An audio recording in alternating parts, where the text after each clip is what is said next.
بسم اللہ الرحمن الرحیم۔ السلام علیکم۔ یوم المزید میں اللہ سبحانہ تعالیٰ کا دیدار ہوگا۔ آپ صلی اللہ علیہ وسلم نے ارشاد فرمایا، میرے پاس حضرت جبریل امین علیہ السلام تشریف لائے اور ان کے ہاتھ میں سفید آئینہ تھا جس میں سیاہ نقطہ تھا۔ میں نے پوچھا، اے جبریل یہ کیا ہے؟ فرمایا، یہ جمعہ ہے۔ آپ صلی اللہ علیہ وسلم نے ارشاد فرمایا، پھر میں نے پوچھا، اس آئینے میں یہ نقطہ کیسا ہے؟ حضرت جبریل امین علیہ السلام نے فرمایا، یہ قیامت ہے جو جمعہ کے دن قائم ہوگی۔ یہ دن ہمارے نزدیک تمام دنوں کا سردار ہے اور قیامت کے دن سے ہم اس دن کو یوم المزید کہا کریں گے۔ میں نے پوچھا، یہ کیوں؟ ہم جمعہ کے دن کو قیامت کے دن یوم المزید کہیں گے۔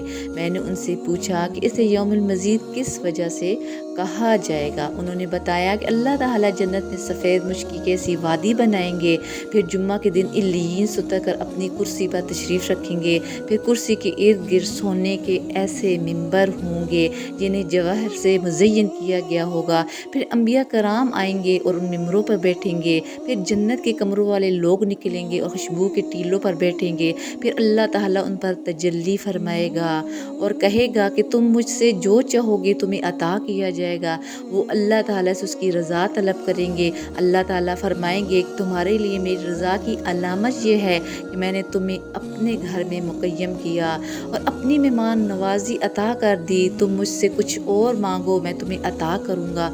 وہ اللہ تعالیٰ سے اس کی رضا مانگیں گے، پھر اللہ تعالیٰ انہیں گواہ بنائیں گے کہ وہ راضی ہے، پھر اللہ تعالیٰ ان کے لیے ایسی نعمتوں کو کھولیں گے جنہیں کسی آنکھ نے دیکھا نہیں، کسی کان نے سنا نہیں، کسی دل پر خیال نہیں گزرا، اور اس کا دورانیہ تمہارے جمعہ کے دن سے واپسی کی مقدار ہے۔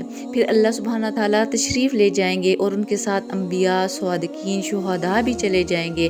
کمروں میں رہنے والے لوگ اپنے کمروں میں چلے جائیں گے۔ وہ کمرے ایسے سفید موتی کے بنے ہوں گے جس میں نہ کوئی جوڑ ہوگا نہ شگاف، یا وہ سرخ موتی کے ہوں گے یا سبز زبرجد کے ہوں گے۔ الحمدللہ۔ اس میں اس کے اپنے کمرے بھی ہوں گے، اس کے دروازے کھلے ہوں گے اور ان میں نہریں جاری ہوں گی، اس کے پھلوں کے خوشے لٹکے ہوئے ہوں گے۔ اہل جنت جنت کی کسی چیز کے اس سے زیادہ خواہشمند نہیں ہوں گے کہ وہ اپنے رب کو زیادہ سے زیادہ دیکھیں اور اس کے اکرام سے زیادہ استفادہ کریں۔ صحیح بخاری۔ اللہ سبحانہ تعالیٰ سے دعا ہے کہ اللہ سبحانہ تعالیٰ ہمیں بھی ان لوگوں میں شامل کرے جن کو اللہ سبحانہ تعالیٰ کا دیدار نصیب ہوگا۔ آمین۔